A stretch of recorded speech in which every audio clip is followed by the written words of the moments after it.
Hello বন্ধুরা, আজকের আমার নতুন ব্লগ ভিডিওটিতে তোমাদের সবাইকে স্বাগতম। অনেক দিন ধরে ইচ্ছে ছিল ইস্কন প্রবর্তক মন্দিরে যাওয়ার, কিন্তু সময় এবং সুযোগ কিছুই হয়ে উঠছিল না। তাই হঠাৎ করে প্ল্যান হলো আমরা মন্দিরটিতে ঘুরতে যাব।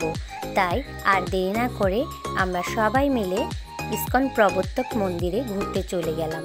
মন্দিরটিতে ঢুকতে প্রথমে আপনারা এই জুতোর কাউন্টারটি দেখতে পারবেন। এখানে সবাই তাদের জুতো জমা রেখে তারপর মন্দিরের মধ্যে প্রবেশ করে, কারণ মন্দিরের মধ্যে জুতো নিয়ে প্রবেশ করা উচিত নয়। আমরা সবাই আমাদের জুতো এখানে জমা রেখে সামনের দিকে এগোতে লাগলাম। সামনে যাওয়ার পর আমরা এখানে ভগবান শিব ঠাকুরের মন্দির দেখতে পেলাম। ভগবান এখানে নিত্য পূজিত হয়। এখানে রয়েছে ভগবান শিব ঠাকুরের বিগ্রহ, শিবলিঙ্গ এবং নন্দী মহারাজ। এখানে দর্শন শেষে আমরা মূল মন্দিরের প্রবেশপথে চলে আসলাম। এখান দিয়ে সিঁড়িতে করে উপরে উঠে যেতে হয়। সিঁড়ি বেয়ে সামনে এগিয়ে আসলেই এখানে আপনারা মূল মন্দিরটি দেখতে পারবেন। এখানে পরিবেশটি খুবই সুন্দর। প্রথমে এখানে আপনারা হনুমানজির মন্দির দেখতে পারবেন। আমরা এখানে দর্শন শেষ করে সামনের দিকে গেলাম।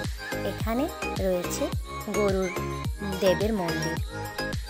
আর একটু সামনে এগিয়ে গেলেই আপনারা মূল মন্দিরটি দেখতে পাবেন, যেখানে রয়েছে ভগবান শ্রীরামের মূর্তি মন্দিরের মূল ফটকে। মন্দিরের ভিতরে ঢুকতেই প্রথমে দুপাশে আপনাদের ভগবান বিষ্ণুর দুটি মূর্তি চোখে পড়বে। তারপর এখানে ভিতরে চলে আসলে দেয়ালের মধ্যে প্রভুপাদের বিভিন্ন কার্যক্রমের চিত্রপট তুলে রাখা হয়েছে দেয়ালের মধ্যে। সেগুলো দেখা শেষ করে আমরা সিঁড়ি বেয়ে দোতলায় চলে গেলাম ভগবানের মন্দির দর্শন করার জন্য।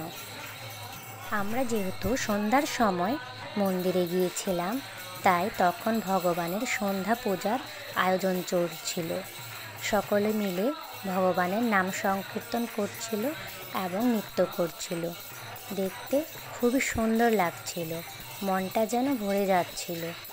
মন্দিরের চারপাশটা এতই সুন্দর যে আপনি যতই দেখেন আপনার চোখ ভরে আসবে। ভগবানের মন্দিরের ভিতরের ভিডিও তুলতে নিষেধ করা হয়েছে, সে কারণে আমি ভিতরের পুরো ভিডিও ভালো করে নিতে পারিনি। আপনারা যদি দর্শনে যান তাহলে আপনাদের মন পবিত্র হয়ে যাবে, এইটুকু ভরসা দিচ্ছি।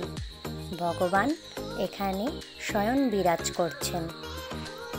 এখানের আরতি দর্শন করার পর আপনার মন পবিত্র হবেই, তাতে কোনো সন্দেহ নেই।